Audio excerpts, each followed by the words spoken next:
My husband was already gone when I came downstairs. A document sat on the counter, my name at the top, 90 seconds on the phone. I hope you won't make this complicated. The lighthouse my father left me wasn't anywhere in those papers. My daughter called that afternoon. Just sign it, Mom. This is over. Instead, I drove to a lawyer nobody knew. She asked me one question. Then she picked up the phone. That's how I ended up here, standing on the railing of the lighthouse my father left me. Wind off the water, cold enough to make your eyes water whether you planned on it or not. My name is Aurora Rivera. I was a pediatric nurse for 19 years. Loved that work. Left it at 41 because my husband Jaden said we didn't need two incomes, and I believed him. I'm not telling you this story because I'm still angry. I moved past angry a while ago.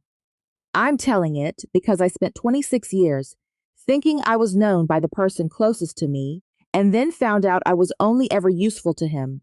Jaden wasn't a violent man. I always say that first, because people hear the start of a story like this and brace for bruises. What he did was quieter than that. He managed all our money from the first year we were married.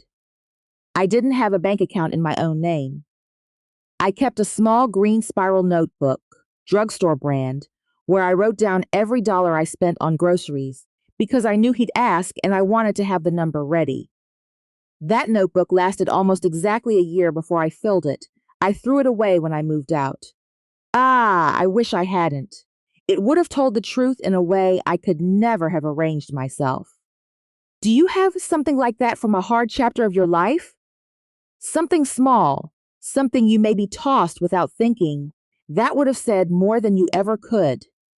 When I wanted to drive up to Maine to visit my father, I had to bring it up at least 2 weeks in advance. Jaden had a calendar system. Anything not on it created what he called friction. So I'd mention it early, casual, and then wait.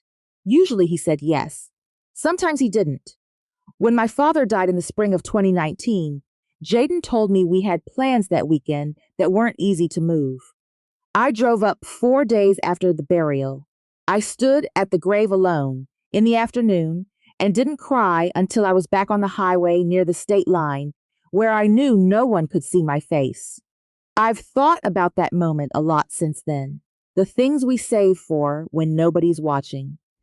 Is there something you've grieved quietly, alone in a car somewhere, because the right moment never seemed to come? My father had left me the lighthouse. It had been decommissioned in the early 80s, the light long gone, the keeper's quarters empty for decades. Jaden saw it once on a drive and said it was a pile of old wood on a rocky piece of coast nobody would ever want. He handled all the paperwork after my father passed. He always handled the paperwork. I had let him do that for 26 years, and I thought it was just how things worked between us. There was a side of the kitchen counter that was his, stacked with envelopes I never touched. I had the garden out back, tulips first each spring, then whatever else I could get to grow in that clay soil. But the yard wasn't in my name. The house wasn't either. I knew that, somewhere, without ever quite letting myself sit with it directly. The morning Jaden left, I came downstairs, and he was already gone.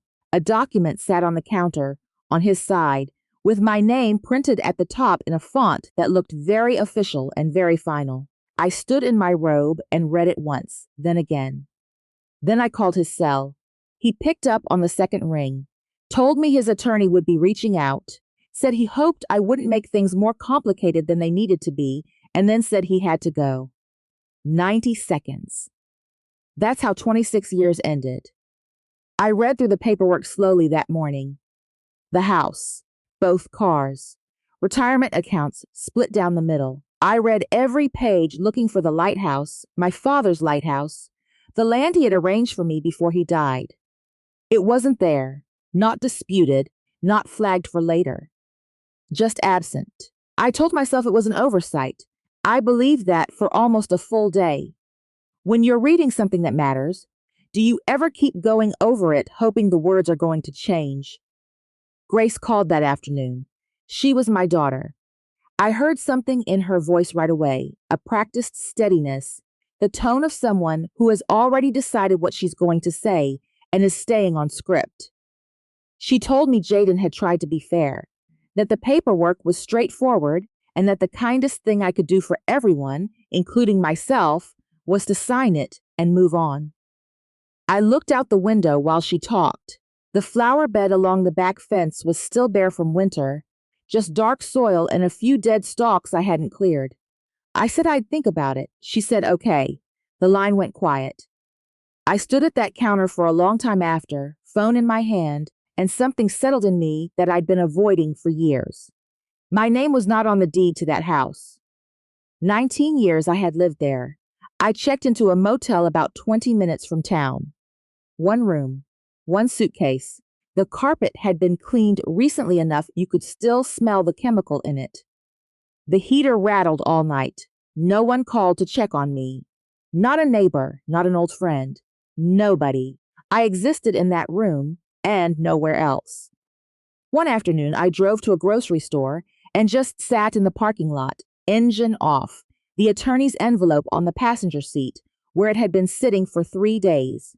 I looked at myself in the rearview mirror and had a strange moment, genuinely didn't recognize the woman looking back. Not because I looked different. She just looked like someone who had been waiting a very long time for permission to exist. I know that sounds like something you'd read on a greeting card, but it wasn't. It was just accurate. Have you ever caught your own face and felt like you were looking at a stranger so? I finally picked up the envelope, read through it in the parking lot as the sky went orange over the tree line. When I reached the section on inherited property, I stopped. The lighthouse wasn't there, not excluded, not noted for later discussion. Just gone, as if my father had never owned it, as if he hadn't told me once, the last Christmas I visited him, that he'd made a separate arrangement so nobody could ever take it from me. I hadn't asked what he meant. I'd learned, without ever deciding to, that asking questions about paperwork created friction. I found Carol's name in a local directory from the motel front desk. I didn't want anyone Jaden had ever spoken to. Her office was on a side street, small, with a window looking out at a hardware store. She was around 40, reading glasses. She kept pushing up her nose, a legal pad she filled in small, neat print. She didn't try to fill silence. That alone was enough for me to trust her. I told her my situation in about 10 minutes. Then I asked one question. If my father had created a trust before he died, where would it be recorded? She said the county recorder's office. She picked up her phone while I was still sitting there. Have you ever asked one question and felt the whole room tilt? It took 48 hours. Carol called Thursday morning and told me to come in. She slid a document across her desk, dated 1989. My father's signature at the bottom, notarized, witnessed, filed with the county that same year. The lighthouse and the land it stood on were listed as a direct inheritance to me, Aurora Rivera, not subject to division as a marital asset under any future legal proceeding. He had done this 30 years before he died, quietly, without telling me directly. He had just made sure it was on record. Then Carol showed me something else. Jaden had received a copy of this document in 2019, when my father's estate was being settled. His attorney had too. Both had signed for it. Neither had ever mentioned it to me. I ran my thumb along the edge of the paper. I asked Carol if the lighthouse still belonged to me. She said it always had. The meeting with Jaden's attorney was held at their office. Carol and I arrived together. Jaden was already seated. Grace was there too, beside her husband Brett, near the far end of the table. I hadn't seen my daughter since any of this started, and for a moment I had to look at Carol setting her files down instead of at Grace's face. Jaden's position was that there had been an oral agreement with my father that the lighthouse would be sold and the proceeds split if the marriage ever ended. He said it calmly, like a man who had rehearsed it and found himself convincing. Carol let him finish. Then she placed the 1989 trust document in the center of the table and asked, very quietly, what legal standing an oral agreement carries against a notarized trust recorded 35 years ago. Jaden looked at the document. His attorney leaned over and said something close to his ear. Jaden didn't respond. He had spent 26 years being the person in the room with an answer for everything, and he sat there with nothing. Have you ever watched someone realize very quietly that the story they've been telling isn't going to hold? I watched Grace during all of this. She was sitting with her hands folded on the table, shoulders pulled slightly forward and inward, very still. When Jaden spoke, she didn't look at him. She looked at the surface of the table, or at some point past it. I recognized that posture. I had worn it myself in rooms with Jaden for years. The particular stillness of someone who has learned that the safest thing is to take up as little space as possible. When Jaden and Brett stepped into the hallway with their attorney, Grace stayed behind. The room was quiet. She sat across from me for a moment and then said she was sorry. That was all. She stood and walked out. I didn't go after her. I didn't tell her it was all right because I wasn't sure yet if it was. I just nodded. She was not my enemy. I had understood that much the moment I saw her sitting in that chair. The hearing took less than 30 minutes. Small room, overhead lighting, no gallery, no sense of occasion. The judge reviewed the trust, asked 2 questions, received answers that didn't hold up against a 1989 notarized filing. He signed the order. The lighthouse belonged to me. It always had. Carol slid the ownership confirmation across the table when it was done, and I folded it once along the middle and put it in my bag without a word. Jaden was in the hallway when we walked out, starting to say something about my father, about assumptions, about an arrangement he thought was understood. I kept walking, not quickly. I just had somewhere else to go, and nothing left to say to a man who had spent years deciding things about what was mine without ever asking me. Pete was in the parking lot, leaning against his truck with his arms crossed, squinting in the afternoon light the way people do when they've been waiting outside longer than they expected. He was a retired fisherman, early 70s, had known my father slightly, and he told me later he just figured I shouldn't have to drive back alone. He had no idea what had just happened inside that building. I saw him from across the lot, and I smiled. It was the first time in months that smiling felt like something that actually belonged to me. I moved into the lighthouse in October.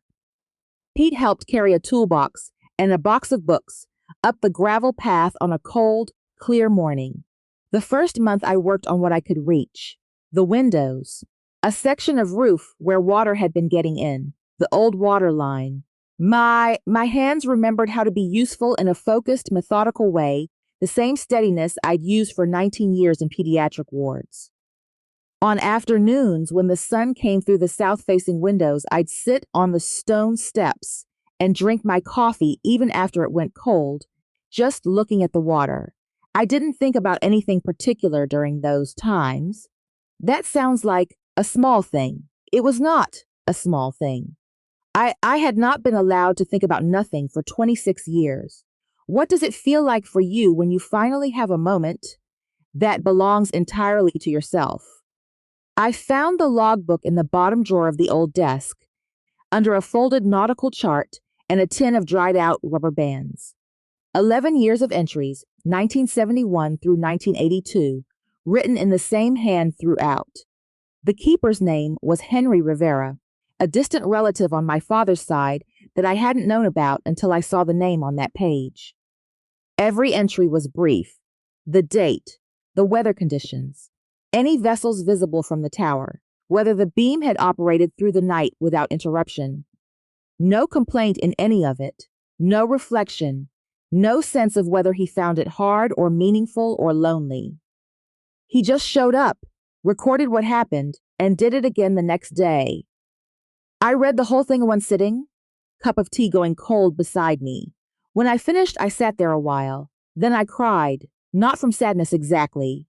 I recognized something in those pages that I'd never had a name for before: the particular dignity of a person who does necessary work without needing anyone to call it remarkable. In the spring, a small group of women from a local historical preservation society wrote to ask if they might come see the lighthouse. 5 of them arrived on a Saturday in April, notebooks in hand, and a thermos of coffee between them. They stayed most of the afternoon. They kept coming back after that, sometimes to help with the work, sometimes just to sit by the water. I hadn't planned for any of it. Good things, I've noticed, tend to arrive through doors you left open without quite knowing why, Grace called in March. I let it ring once, then I answered. We talked for almost an hour. I didn't tell her everything was fine, because it wasn't entirely fine yet, but I listened and I said what was true, and when we hung up, I felt something shift slightly in a direction I couldn't name. Not healed, moving. One evening in late autumn, I climbed to the top of the tower alone. The stairs were narrow, and the railing was cold under my hand. At the top, there was an old electrical panel mounted to the curved interior wall. I stood in front of it for a moment. Then I flipped the switch. The beam came on, slow and even, rotating out over the dark water the way it was built to do, steady, no urgency, reaching out into the bay and coming around again. No one on shore was watching. No one knew I was up there. I stood at the railing and let the beam sweep past me, and I thought, this is what I have been doing my whole life. Sending light out. The difference now is that I chose it. Nobody required it of me. I chose this place and this work and this life with my own hands and my own name on the paperwork, and that changes everything about what it means. Have you ever chosen something you used to only do out of obligation and felt that difference settle all the way into your bones? This is where I was standing at the beginning of this story. Wind off the water, rust under my hands, 67 years old, and more certain of who I am than I have ever been in my life. It cost something to get here. I won't pretend otherwise. But I didn't sign that paperwork without reading it one more time, and that one moment changed everything that came after. What is something from your own life that turned out to be worth fighting for, even when everyone around you was telling you to just let it go? Leave it in the comments. I read every single one. And if you're new here, there are more stories like this one waiting for you right on this channel. Hit subscribe. I'll see you in the next one.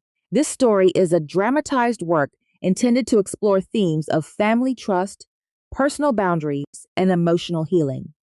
Any resemblance to actual people or events is purely coincidental, and viewers should seek qualified legal or financial advice for their own circumstances.